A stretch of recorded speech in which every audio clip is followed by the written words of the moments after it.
இந்த வீடியோவில் வந்து நம்ம என்ன விஷயத்தை வந்து நம்ம பகிர்ந்துக்கலாம்னா, அதே மறைக்கப்பட்ட இந்தியா எஸ் ராமகிருஷ்ணன் அவர்கள் எழுதியது.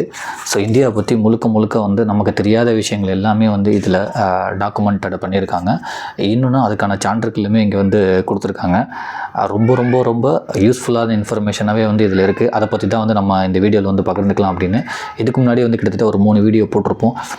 இப்போ என்ன விஷயத்த சொல்ல போகிறோம்னா, நீண்டு செல்லும் சாலை அப்படின்னு சொல்லிட்டு கிராண்ட் ட்ரங்க் ரோடு அப்படின்னு சொல்லி அந்த கிராண்ட் ட்ரங்க் ரோடு அப்படின்ற ஒரு ரோடை பற்றி உள்ள ஒரு தகவலை தான் இங்கே ஷேர் பண்ண போகிறோம்.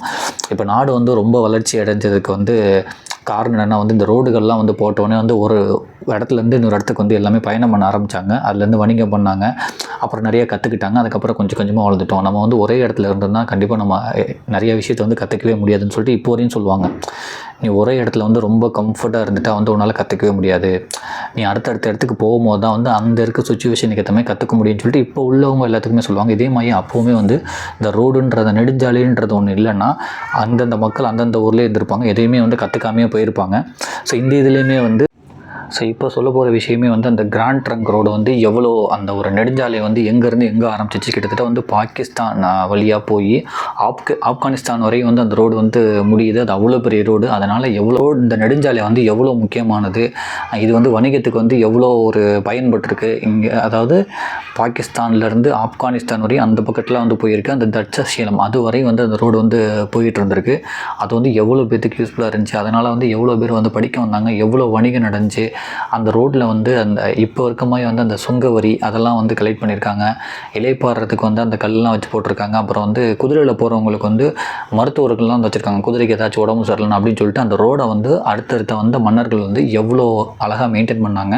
அதனால் வந்து மக்களுக்கு வந்து எவ்வளோ யூஸ்ஃபுல்லாச்சு. அதனால் வந்து வணிகர்கள் எவ்வளோ பயன்பட்டாங்க, அது படிக்க வர்றவங்க வந்து எவ்வளோ பயன்பட்டாங்க அப்படின்றது தான் வந்து இது முக்கியமான ஒரு ரோடுன்னு சொல்கிறாங்க. இந்த கிராண்ட் ட்ரங்க் ரோடு அப்படின்னு சொல்லிட்டு one of the biggest road அப்படின்னு சொல்லி தான் வந்து கூகுளில் போட்டிருக்காங்க. இந்த கிராண்ட் ட்ரங்க் ரோடுன்னு சொல்லிட்டு ஓல்டஸ்ட் ரோடுன்னு சொல்கிறாங்க. அதை பற்றி தான் வந்து இந்த வீடியோவில் வந்து பார்க்க போகிறோம். பரந்த இந்தியாவை ஒன்று சேர்த்த முக்கிய காரணியாக நெடுஞ்சாலைகளையும் ரயில் பாதைகளையும் குறிப்பிடுவேன். பரந்த இந்தியாவை ஒன்று சேர்த்த முக்கிய காரணியாக நெடுஞ்சாலைகளையும் ரயில் பாதைகளையும் குறிப்பிடுவேன். சாலைகள் மேம்பாடு அடைந்த காரணத்தால் வணிகச் சந்தையும் தபால் போக்குவரத்தும் வேலை வாய்ப்புகளும் அதிகரிக்க தொடங்கின. இதனால் பரவலான இடப்பெயர்ச்சி நடந்தது. இன்று காஷ்மீர் முதல் கன்னியாகுமரி வரை பயணம் செய்ய எத்தனையோ நெடுஞ்சாலைகள் உள்ளன. இந்தியாவின் எல்லையோர மாநிலங்கள் வரை செல்வதற்கு ரயில் பயணம் உதவுகிறது. சிதறு கிடந்த இந்தியாவை ஒன்று சேர்த்தவை நெடுஞ்சாலைகளே. இந்தியாவின் நெடுக்காக பயணம் செய்யும் ஒருவர் ஒவ்வொரு 4 மணி நேரத்திலும் மாறுபட்ட உணவு வகைகள், பண்பாடு, பேச்சு மொழி இருப்பதை உணர முடியும் அப்படின்னு சொல்லிட்டு இப்போ யாரெல்லாம் வந்து ஒரு ட்ராவல் பண்ணுறாங்களோ ஒரு 4 மணி நேரத்துக்கு நடுவுலையுமே வந்து அவங்க வந்து சாப்பாடு வித்தியாசமாக இருக்கும், பேச்சு மொழி வித்தியாசமாக இருக்கும், அவங்களோட உடைகள் வித்தியாசமாக இருக்கும், அவங்க பழக்க வழக்கங்கள் வித்தியாசமாக இருக்கும். அந்த மாதிரி வந்து ஒரு பரந்த இதுதான் வந்து இந்த இந்தியா. இந்த ரோடுகள் நெடுஞ்சாலைகளையே நம்ம பயணம் பண்ணும்போது அந்த டிஃப்ரென்ஸ் வந்து உங்களுக்கு தெரியும் அப்படின்னு இருப்பாங்க. ஒரு 4 மணி நேரத்துக்குமே உணவு, உடை, உபசரிப்பு, மொழி, நம்பிக்கை, சடங்கு மற்றும் கலை என்று எத்தனையோ மாறுபட்ட தனித்துவமான கலாச்சார அம்சங்கள் இருக்கின்றன என்பதை நேரடியாக அறிய முடியும். இந்திய வரலாற்றின் முக்கிய அம்சங்களில் ஒன்று அதன் நெடுஞ்சாலையின் வரலாறு. குறிப்பாக கிராண்ட் ட்ரங்க் ரோடு எனப்படும் இந்தியாவின் மிக நீண்ட நெடுஞ்சாலையானது 3ஆம் நூற்றாண்டில் மௌரிய பேரரசால் உருவாக்கப்பட்டது. கிழக்கில் வங்காளதேசத்தின் சிட்டகாங்கில் தொடங்கி கங்கை நதியோட்டத்தை ஒட்டியே நீண்டு வளைந்து கைபரை கடந்து பெஷாவர் வழியாக ஆப்கானிஸ்தானின் காபூல் வரை இந்த சாலை படுத்து கிடக்கிறது. அதாவது இன்றுள்ள மேற்கு வங்காளம், ஜார்க்கண்ட், பீகார், உத்தரப்பிரதேசம், டெல்லி, ஹரியானா, பஞ்சாப் என நீண்டு பாகிஸ்தான் வழியாக ஆப்கானிஸ்தான் வரை செல்கிறது. 2500 கிலோமீட்டர் தூரத்தை இணைக்கும் இந்த நெடுஞ்சாலையை உத்தரப்பாதை என்றும் குறிப்பிடுகின்றனர். சில பேர் ராஜபாதை என்றும் குறிப்பிடுகின்றனர். இந்தியாவுக்கும் மேற்கு ஆசிய நாடுகளுக்கும் இடையில் வணிக பரிமாற்றம் ஏற்படுத்துவதற்காக இந்த நெடுஞ்சாலை அமைக்கப்பட்டது. குறிப்பாக தட்சசீலத்தில் இருந்து பாடாலிபுத்திரம் வரை வணிகர்கள் சென்று வருவதற்கு முறையான பாதை தேவை என்று கருதி இந்த சாலை அமைக்கப்படுதுன்னு சொல்லிட்டு இந்த சாலையை பற்றி அவ்வளோ இதாக சொல்கிறாங்க. எதுக்கெல்லாம் வந்து இந்த சாலை வந்து யூஸ் ஆகிட்டு இருக்கு அப்படின்னு சொல்லிட்டு இந்த சாலையை வந்து ராஜபாதை அப்படின்றதுமே வந்து சொல்கிறாங்க அப்படின்றத இங்கே பதிவு பண்ணியிருக்காங்க. அப்புறம் மெகஸ்தனீஸ் அப்படின்ற ஒருத்தர் இருந்தார். அவர் வந்து அவரோட குறிப்புகளில் வந்து நிறையா இந்தியாவை பற்றியும் இந்த ரோடை பற்றியும் வந்து நிறையா மென்ஷன் பண்ணியிருந்தார் அப்படின்னு சொல்லி அவரை பற்றியுமே இங்கே சொல்கிறாங்க. இந்த சாலையை பராமரித்தது சத்திரகுப்த அரசின் படைப்பிரிவு என்பதால் பாதுகாப்பான பயணத்துக்கு உகந்ததாக இந்த சாலை கருதப்பட்டது. இதன் வழியாக மேற்கொள்ளப்பட்ட வணிகம் குறித்து மெகஸ்தனிஸ் தனது இண்டிகா நூலில் குறிப்பிட்டிருக்கிறார் அப்படின்னு சொல்லிட்டு அந்த இண்டிகான்ற ஒரு நூலில் வந்து மெகஸ்தனிஸ் அப்படின்றவர் வந்து குறிப்பிட்டிருக்காரு. அவர் வந்து இந்தியாவில் வந்து ஒரு 15 வருஷமாக இருந்திருக்காரு. அவர் வந்து இந்தியாவை பற்றியும் இந்த ரோடை பற்றியுமே வந்து நிறைய இது அவரோட குறிப்புகளில் வந்து மென்ஷன் பண்ணியிருக்காரு. பட் அந்த குறிப்புகள் வந்து 8 பகுதியாக வந்து இருந்திருக்கு. அது வந்து முழுமையாக கிடைக்கல. அதில் கிடைச்ச சின்ன சின்ன பகுதியை வச்சு அதை வந்து JW மாக்ரிண்டல் அப்படின்றவர் வந்து அந்த மெகஸ்தனிஸ், ஸோ அந்த மெகஸ்தனிஸ்ன்றவர் வந்து இந்தியாவில் 15 வருஷம் வந்திருக்காரு. அவர் வந்து இந்த இந்தியாவை பற்றி இந்த ரோடை பற்றியுமே நிறைய குறிப்பிட்டிருக்காரு. அந்த 1846ஆம் ஆண்டு வந்து அந்த மெகஸ்தனிஸ் குறிப்புகள்லாம் வந்து கலெக்ட் பண்ணியிருக்காங்க. அது வந்து 8 பகுதியாக இருந்திருக்கு. பட் ஆனால் அதில் வந்து சில பகுதிகள் மட்டுமே கிடச்சிருக்கு. அந்த பகுதியை எடுத்து மெகஸ்தனிஸ் வந்து இந்தியாவை பற்றி அந்த ரோடை பற்றி என்ன சொல்லியிருக்காரு, அது உண்மையா இல்லையா அப்படின்றதையுமே இங்கே பதிவு பண்ணியிருக்காங்க. அதுலேயும் சில விஷயத்தை வந்து ரொம்ப வந்து அதிசயம் நடந்ததெல்லாம் வந்து சொல்லியிருக்காரு. அதெல்லாம் வந்து சும்மா அவர் கதை சொல்கிறாரு அப்படின்றதையும், சில விஷயம் உண்மையாகவே அந்த ரோடை பற்றி சொல்லியிருக்காரு அப்படின்றதையுமே இங்கே பதிவு பண்ணியிருக்காங்க. அவர் சில விஷயம் வந்து அதிசயமாக சில இதை பார்த்தேன்னு சொல்லி பதிவு பண்ணியிருக்க விஷயத்தை வந்து நான் இங்கே படிக்கிறேன். எனக்கு படிக்கும் போதே வந்து ரொம்ப வித்தியாசமாக இருந்துச்சு. இண்டிகா நூலில் நம்ப முடியாத பல தகவல்கள் இருக்கின்றன. குறிப்பாக இந்தியாவில் ஒற்றை கால் கொண்ட மனிதர்கள் வசிக்கின்றனர். கொம்பு உள்ள குதிரைகள் இருந்தன. பாதங்கள் வரை காது வளர்ந்த மனிதர்கள் வாழ்ந்து வந்தனர். ஒரு குறிப்பிட்ட இன மக்களுக்கு மூக்கே கிடையாது என்பது போன்ற மெகஸ்தனிஸின் குறிப்புகள் வாய்மொழியாக கேட்டறிந்த பொய் தகவல்களாக இருக்கின்றன. ஆனாலும் அவர் மௌரிய அரசின் காலத்தில் நடந்த அரசியல் மற்றும் நிர்வாக முறைகள் பற்றி நிறைய தகவல்களை வழங்கியிருக்கிறார். மெகஸ்தனிஸுக்கு இளம் வயதில் திக்குவாய் இருந்தது. ஆகவே அவர் தனது இந்திய பயணத்தில் கேட்டறிந்த தகவல்களை வைத்து தனது பயண குறிப்புகளை எழுதியிருக்கிறார் என்ற குற்றச்சாட்டும் அவர் மீது சுமத்தப்படுகிறதுன்னு சொல்லிட்டு, அவருக்கு வந்து சின்ன வயசுலேயே வந்து வாய் பேச முடியாமல் இருந்துச்சு. அதனால் அவர் என்னென்னலாம் கேட்டாரோ அதெல்லாம் வந்து குறிப்பெடுத்திருக்காரு. அதனால் அவர் சொன்ன மாதிரி வந்து மூக்கே இல்லாத மனுஷங்க, கால் வரையுமே காது இருந்த மனுஷங்கள்லாம் வந்து இல்லவே இல்லை அப்படின்னு சொல்லி அவர் மேலே நிறைய குற்றச்சாட்டுமே வைக்கிறாங்க.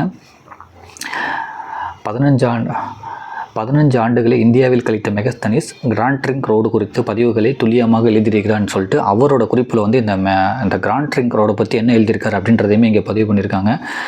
புரஸ்பர், ஹஸ்தினாபூர், கன்யாகுப்சா, பிரயாகை, பாடலிபுத்திரம், தாமிரலிப்டா மற்றும் தட்சசீலம் ஆகிய 7 நகரங்கள் இந்த சாலை வழியாக இணைக்கப்பட்டிருந்தன. இன்று பாகிஸ்தானின் இஸ்லாமாபாத்தில் இருந்து 32 கிலோமீட்டர் தூரத்தில் தட்சசீலம் நகரத்தின் அழிந்து போன மிச்சங்கள் காணப்படுகின்றன. புத்த ஜாதக கதைகள் தட்சசீலம் குறித்து நிறைய தகவல்களை நமக்கு தருகின்றன. முக்கிய பௌத்த ஸ்தலமாக விளங்கிய தட்சசீலம் அன்று முக்கிய வணிக நகரங்களில் ஒன்றாக இருந்தது. அத்துடன் சிறப்பான கல்வி சாலைகள் அங்கே அமைந்திருந்த காரணத்தினால் பல்வேறு இடங்களிலிருந்து மாணவர்கள் கல்வி கற்றுக்கொள்ள தட்சசீலத்துக்கு வந்திருக்கிறன்றன்னு சொல்லிட்டு அந்த தட்சசீலத்துக்கே வந்து இந்த ரோடு வந்து முக்கிய இதாக இருந்துச்சு. இந்த ரோடு இந்த சாலை இருந்தனால தான் வந்து நிறையா பேர் வந்து கல்வி கற்றுக்க வந்தாங்க அப்படின்றதுமே இங்கே மென்ஷன் பண்ணுறாங்க. அந்த காலத்தில் வந்து ஒரு பையன் வந்து 8 வயசு வரை வந்து அவங்க வீட்டில் உட்காந்து வந்து படிக்கணுமா. அப்புறம் வந்து ஒரு 12 வயசு வரை வந்து ஆசிரமத்தில் படிப்பானா. ஸோ 8 வயசு வரையும் வீட்டில் உட்காந்து படிப்பாங்களாம். அந்த காலத்தில் 12 வயசு வரை வந்து ஆசிரமத்தில் படிப்பாங்களாம். அதுக்கப்புறம் வந்து உயர்கல்வி படிக்கிற விரும்புகள் வந்து அந்த தட்சசீலத்துக்கு வந்து வந்துடுவாங்களாம். ஸோ உயர்கல்வி வந்து யாரெல்லாம் படிக்க விருப்பப்படுறாங்களோ ஒரு 12 வயசுக்கு அப்புறம் அந்த தட்சசீலத்துக்கு வந்து அங்கே உள்ளவங்கள்ட்ட தங்கி ஒரு 7 ஆண்டுகள் படிப்பாங்க அப்படின்னு சொல்லி போட்டிருக்காங்க.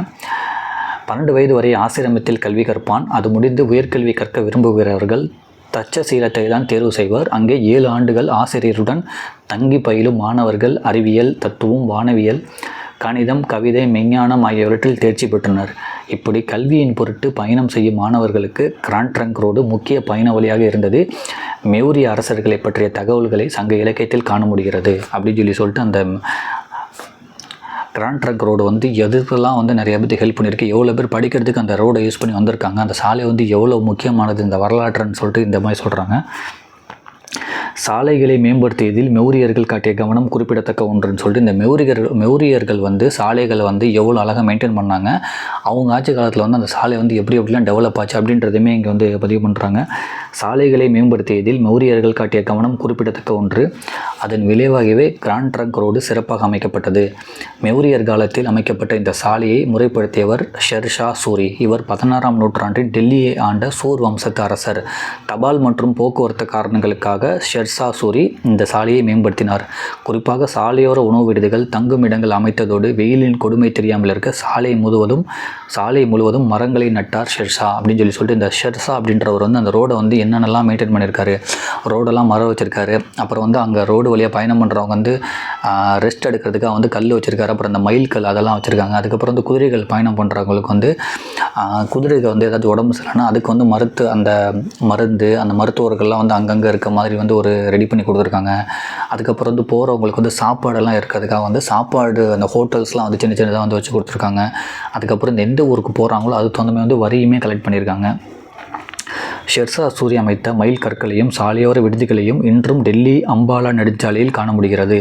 இந்த சாலை போர்ப்படைகள் செல்வதற்கு வசதியாக அகலமாகவும் உறுதியாகவும் ஆற்று வழிகளில் பாலங்களுடன் உருவாக்கப்பட்டு இருந்தன. ஷெர்ஷா சூரியின் மறைவுக்கு பிறகு இந்த சாலையை மெகலாயர்கள் மேம்படுத்தி தங்கள் யுத்த செயல்பாட்டுக்கு உகந்ததாக மாற்றிக்கொண்டனர். அதை பிரிட்டிஷ் படையினர் தங்கள் வசமாக்கி கொண்டு அவர்களே இந்த சாலைக்கு கிராண்ட் ட்ரங்க் ரோடு என்ற பெயர் சூட்டினர். சாலைகளின் வழியை எத்தனை பேர் கடந்து சென்றனர், எவ்வளவு முக்கிய சம்பவங்களுக்கு இந்த சாலை சாட்சியாக இருந்தது என்பது வியப்பு ஏற்படுத்தக்கூடியது. இந்த சாலை பெர்ஷிய கிரேக்க படைகளை பார்த்திருக்கிறது. மங்கோலியர்களும் ஹீனர்களும் இதன் வழியாக சென்று இருக்கின்றனர். மெகாலயர்கள் இந்தியாவுக்குள் இந்த சாலை வழியாக வந்து சேர்ந்தனர். சாலை என்பது பயணிகள் பயணம் செய்வதற்காக மட்டும் இல்லை, அதன் வழியே மிக முக்கியமான வணிக பொருட்களான சீனப்பட்டு, அரேபிய வாசனை பொருட்கள், காபூல் மது, கலைப்பொருட்கள் ஆகியவை பாடாலிபுத்திரத்தில் உள்ள சந்தைக்கு கொண்டு வரப்பட்டன. மேலும் இந்த சாலையில் நடக்கும் குற்றங்களை தடுக்க காவலர்கள் நியமிக்கப்பட்டிருந்தனர். குற்றத்தை விசாரிப்பதற்கு தனி நீதிபதிகள் நியமிக்கப்பட்டிருந்தனர். செவ்கி எனப்படும் ஓய்வு விடுதிகள் வழிநெடுகிலும் அமைக்கப்பட்டிருந்தன. சுங்கச்சாவடிகள் அமைத்து வரி வசூல் செய்யப்பட்டது. சாலை எந்த நகரத்தை நோக்கி செல்கிறது என்பதை அடிப்படையாக வைத்து சுங்க வரி வசூலிக்கப்படுதுன்னு சொல்லிட்டு இந்த கிராண்ட் ட்ரங்க் ரோடு அதை பற்றி மேலும் வாசிக்கணும்னு சொல்லிட்டு ஒரு 2 புக்கை சஜஷன் பண்ணியிருக்காங்க. ஸோ இந்த கிராண்ட் ட்ரங்க் ரோடு வந்து எப்போ உருவாச்சு, அது வந்து இந்த பாகிஸ்தான்லேருந்து அந்த ஆப்கானிஸ்தான் வரையும் வந்து இருக்குது. அதுமாதிரி வந்து இந்த படிக்க வந்தவங்களாம் வந்து அந்த தட்சசீலத்துக்கு வந்து இந்த ரோடை யூஸ் பண்ணி தான் வருவாங்க. நிறைய வணிகம் வந்து இந்த ரோடை யூஸ் பண்ணி தான் வந்து நடந்திருக்கு. இன்னொன்று வந்து இந்த ரோடை வந்து அந்த ஷெர்ஷா அப்படின்றவர் வந்து எப்படிலாம் மெயின்டைன் பண்ணியிருக்காரு, இந்த ரோடு வந்து எவ்வளோ முக்கியத்துவமானது, கிட்டத்தட்ட 4 நூற்றாண்டாக கிட்டத்தட்ட 4000 வருஷமாக வந்து இந்த ரோடுக்கான எவ்வளோ வந்து போர்களை பார்த்துருக்கு, பெர்ஷிய கிரேக்க படைகளை பார்த்திருக்கிறதுன்னு சொல்லிட்டு இந்த ரோடுக்கான முழு வரலாறையுமே வந்து இந்த ஒரு பகுதியில் வந்து சொல்லியிருக்காங்க. இதுக்கு மேலே அந்த ரோடை பற்றி தெரிஞ்சுக்கணும் அப்படின்னா அந்த 2 புக்கையும் வந்து மென்ஷன் பண்ணியிருக்காங்க. ஸோ இதுதான் இந்த வீடியோவில் நம்ம சொல்லலாம்னு நினச்சது. இதையுமே நான் ஸ்க்ரீன்ஷாட் எடுத்து போடுறேன். அடுத்து வந்து மங்கம்மாள் சாலை அப்படின்ற ஒரு டாபிக் தான் வந்து அடுத்து ஆரம்பிக்குது. இதை நம்ம அடுத்த வீடியோவில் பார்ப்போம். நன்றி. வாய்ப்பு இருந்தால் இந்த புத்தகத்தை படிங்க. நிறைய இன்ஃபர்மேஷன் வந்து இந்தியா பற்றி இருக்குது. நன்றி.